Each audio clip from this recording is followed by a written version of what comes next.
How to backup contacts on iPhone. Hey everyone, welcome back to the channel. In this video we're going to learn how we can backup contacts on iPhone, so make sure to watch the video till the end.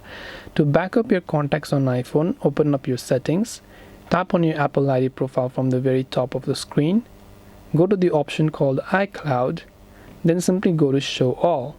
Then you have to simply turn on this toggle that says contacts. If it is turned off, it will ask you to delete it and not keep the backup, but since you want to backup, you can turn on this contacts option. If you want to check what you have backed up, open up your browser and visit iCloud.com. There you should be able to log into your Apple ID and find anything that you've backed up, including the contacts as well.